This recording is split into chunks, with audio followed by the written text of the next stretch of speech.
अब हमार first class दलानी पर पंखा लागी काजी दलानी में पंखा लगाओ तनी घर में टूटही एगो पंखो के काम नहीं खे। अरे तो बिया ना जो दहेज में तार माई दले रही उ चलत या अभी तार माई जब तक जी तब तक पंखा उहे रही। हम माईए के दिहल चलिया रोबरा का करम हम अपन दलानिए के सजाए में रहम तो का करी। अच्छा उ कुछ छोड़ी हमर बड़ी न कपार दुखात हो जाने तनी दबा न दी तनी दबा देती तो ठीक रहती बड़ी तोरा छूटी न कौना कमी देखनी है समाचार। अरे का कहत नहीं कुछ ना समाचार देखनी है तनी रोरा छू देबे नी ना त हमर कपार आजादी मिल गई हमनी के तनी दबा दी तो मर्द लोग के भारत के ही दादा। अरे नीमन ले दबाई। हां अब हेकरा ले बढ़िया तारा धुरानो ठाकुर ना मसाज करी। अरे अब बड़ी रो बढ़िया बढ़िया गाना गाई ना एगो तनी गाई ना गईती न तो दर्दिया हम नीमन हो जत रो गाना में सुनिए के हम दर्द भाग जाला। हां नो हां तनी गाई एगो अइलो करो नचारे मुंह तू दबा के रख देले बाड़ में हर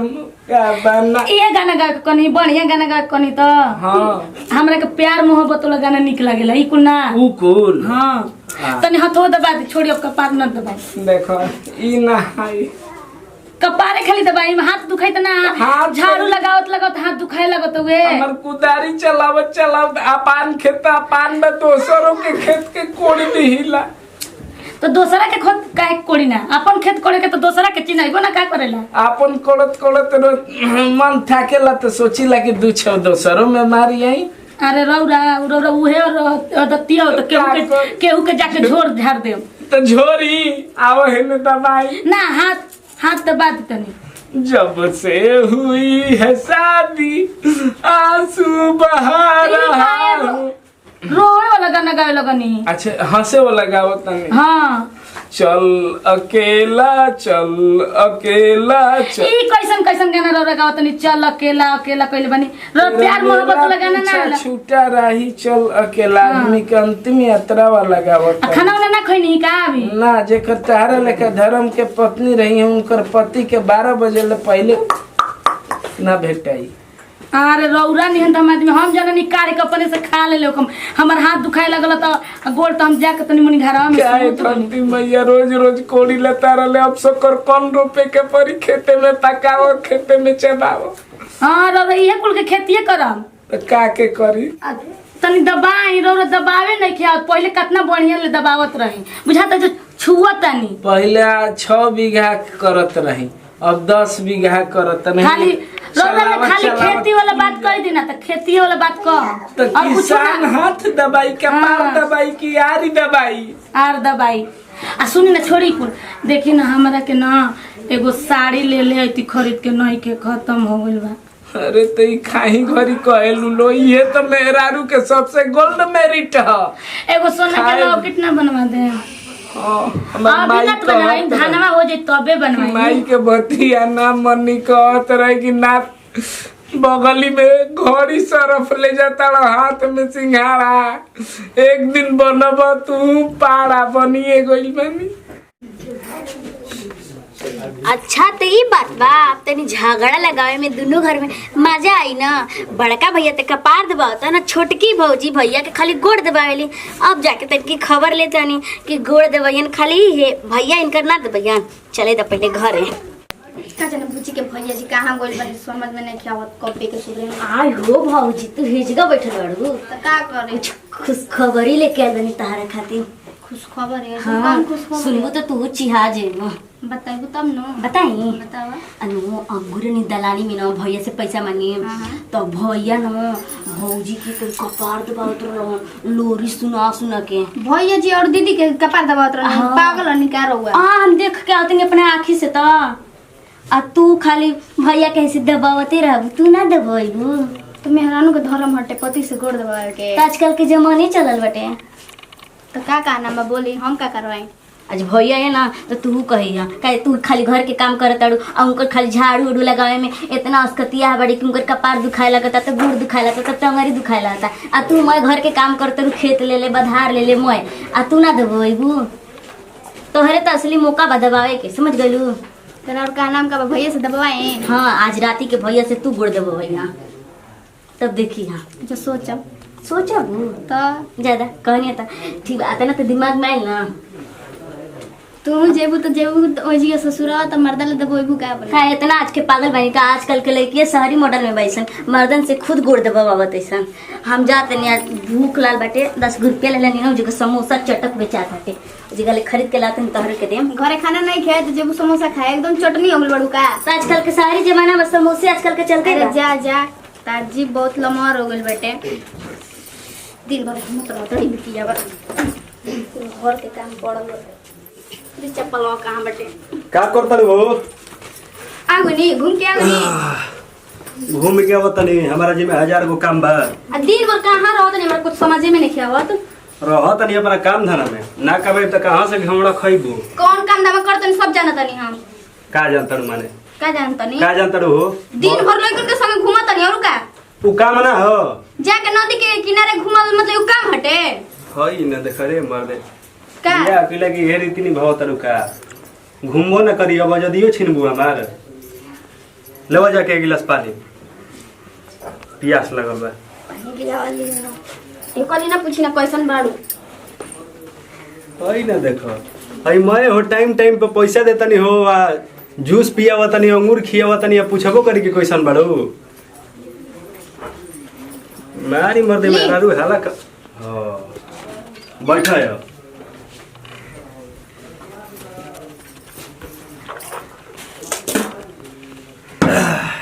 बोला ना का बोलो तड़ू का बोले ए जैसे एक बात कहे के रहे रो से बड़ा दुलारा थी का को अब खिसिया के नहीं की बोलत अरे ना हो कहाँ खिसियाते देखो तो चेहरा पर पनीर कहत नहीं स्माइल लेवत नहीं एक रो से बात कहे के रहे हैं बोला ना खिसिया ना अब तू हमारे के कहिए के खिसिया दे कह बात का का हो का कौन बात छुपैले बड़ू का वैसन बतिए बात कौन बात हटे हो तनी कहो जल्दी जाने के एकदम इच्छा भीतर ले जारी बा बताई ना बोला करम ना करम ना का करे के बाबू एगो काम करे के बा बोला करे पर तैयार बने बोला का करे के बा पक्का हो पक्का चैलेंज ली ए मरे काम तो बोलो पहले वैसन कमे बटे रो करे पर आज दे चैलेंज ठीक बोला बोल सुने गोड़ दुखा तो बहुत का बोल जी गोड़ भड़का दुखाता? तनी लाता जैसे पाड़ा भड़कता हो तरी अरे हम कहे कि हमारे के कहत कि तनी एगो चुम्मा हम दे हमरे अते हमारे से गोड़ दुखाए के कहत रे रोज चुम्मा ली ना तो पेट ना भरेला ऐसे से हां बोला ना गोड़ा दबा देना गड़वा दबा दे खा तो बहुत दिन भर काम कर ले बने दिन भनो पूरा दिन मारत के यही घरी कोकरी लेखा फाटी जीव तोर गोड़ दबाई हमरे हई हाथना मरद हो के हई मोछ रखले बई रे बाजारी में 10 गो इज्जत बा हमार आ तोर हम गोड़ दबाई घर में तो दबा देन तो का दे घोट जिम का माने घाटा पानी हो ऐसे नहीं ना तो खा तो ढेर दुखाता है ढेर दुखाता है दबा दे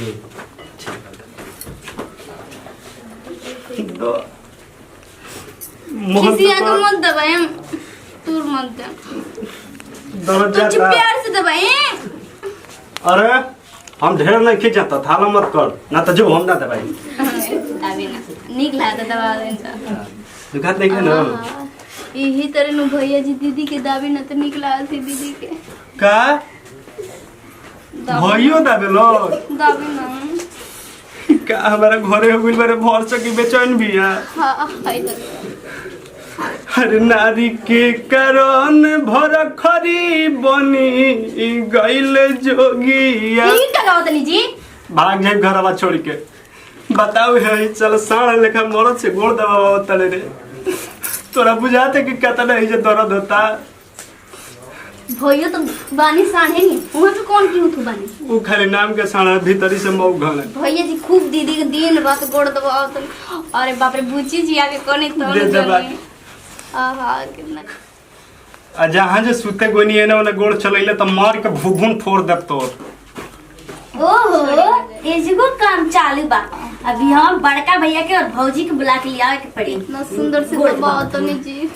हाय नजर न लागो यही तरह रोज दबावल करम रोज हम घर के काम कर दे मानी गोनी हे प्रभु ऐसन हमारा के देवी ना बियाह करा देलन कि अब का कहि तहरा ले क्या कहनी देवी से बियाह करेले बने हाँ तू पैदा ना अवतार भइलो खबू अवतार नहीं मैं कहेले कहेले नु छोड़ दे हम लोग थक देंगे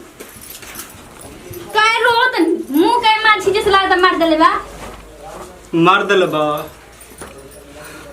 दो तार दबाव तेरा कपार दबाई कपार दो जाता तर दिया का हो नर बहादुर सिंह काजी देवर जी बड़ा निक लागत हुए मसाज सेंटर खोला है का घर में प्रैक्टिस करताड़ कपार दबावे के लाद दबावे के तो निकला शर्म नहीं खेलागत घर में दबावत अब आय, ये छोटा पूरी को। घर में होई त का करी हो झोर त का करी झोर तू ही त आदत धरवैले बड़ो हम आदत नहीं के कहले बा हम के कहले बा ए देवर जी के दबाव अपन तो गलती करत नहीं है झूठो का हम यहाँ पे ढाक देते नहीं के दबाव तल गोड़ पहले रे बताओ के बोल इज्जत के बात बना तो मार के खराब कर दे बोल छोड़ी न जाए दे हम भर दिन अपन भाई लेके खेत में रहता काम नहीं का? कि है मेहरी के बोल पीछे जतिया पीछे हमर 100% ठोकल जाता रहे देखला के घर में लगता काम कि दबाइले किसान पहले करे बोल। के हड़ा दीदी भैया जी नु लगेले बनी जब बुची हमर से बतानी हमने की देखले का हो बुची झूठो के काहे कहत हो भैया हम नहीं की जाना हम कुछ नहीं की कहले देख मुझे बाड़े झूठ फीता ना भर बोली। के अब कही होता तोर फीता भर के नु हम कुछ झूठो नहीं का बुची पे ढाक लूं ना जी दीदी कसम से कह दनी उहे की कनी हम अरे हम तारा से ना कहीं हम कहीं जाते नहीं समोसा खाए ये तना झूठ बोलते नहीं बुची जी हम की समोसा खाए चल गनी का गोड़ दबावे लगलू तू ईमान से अपन बोलत रहो हां हैं हां भीतर नहीं लगैले बिया नु अरे बीतली देख बोल देना तो भाई की इज्जत के सवाल बा हमरे तोर बियाह करे के बा देखू बता देना तो मार के बर तोर अरे अपन ना गलती इनका पे थोपत नहीं जा चुप ए रही बुची देखी बता दी काहे नहीं अरे बताओ जी चोरी ते करत अरे आए करे के डेरवावत अरे हां का जाने अब तो हमार दिमागे चकरिया था हम दवाई लगो अरे बहन देख देखा हम सच्ची सच्ची खोल देते नहीं हाँ, लेकिन लोग खोलिए। के बदले में 50 रुपया चाहिए तोरा हम के किसी 150 रुपया देंगे तो दूसरा देंगे देंगे देंगे ना। हम दूसरा का हां तला खोल देते नहीं तू दलनिया में दबा तोरा ही हम का बात हो बुची हमने कहा कुछ करत नहीं जा हम हम मत दलनिया जाओ भर कर लगा देखनी ना पीछे वाले इनका के ना रे हम इकुल ते मऊ घरे देखा देखा तू भैया माऊ घड़ा मर दे तू माऊ घड़ा भैया जी ते मऊ घरे तू अड़ा मर दे हई। कैसे कहत नहीं जी अपन मेरा अपने नहीं देखत तू ही बताव कि हमार टीवी आइल तो हम ले जाके बड़का बहू के दुआर पर कसी देनी की टोला भर के बथानी पर के लइका हाँ। देखी हसन हां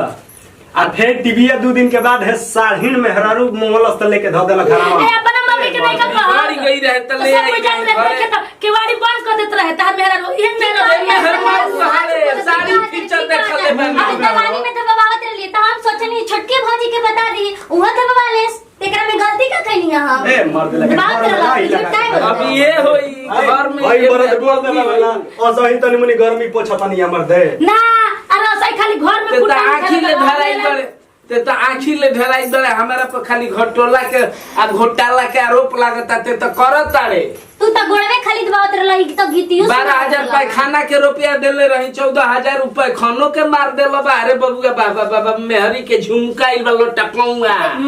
आई ना मर दे लटकौआ आई ना। पहिनी है तू ही हमरा के देता का हम अपने मेहरारू को हीरा लेखा कुली कहता से संभुआ अरे मेहरारू के आचरा में लुका के मेहरारू रही। में नंबर ज्यादा 1 तू ग्रेड में देखो। डाला ना हम कह के देखी ना दिन भर यहाँ के तो घूमत रही ना आ दिन भर भोंच रही ना रौरे घर में घुस अरे रही तू ते का कहल चाहता रे ते कहू ना कहल का चाहता रे साफ कहतनी तू मेहरमाऊ घर कहि के तू जते मेहरबान भभकड़ भतार हड़ जा लिया जा झुबु लेखा देवी के घर में तरवे लोट अजीब तिनको नहिया परोठा खियई है देखनी ना दलनिया में अरे बितनी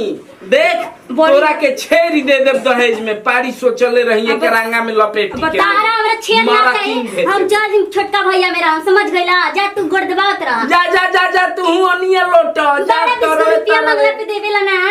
रुपया ली है ना तो घंटा लिए गिरगिट लेखा मुंह ले ले बड़ी बड़ी बोलत है तू भी जी सजा लेला ठीक कइला बिटोया बड़ी बोलत है तारा में तो हम पैसा रहम ना जा अपना में अच्छा जा रखी जाए निके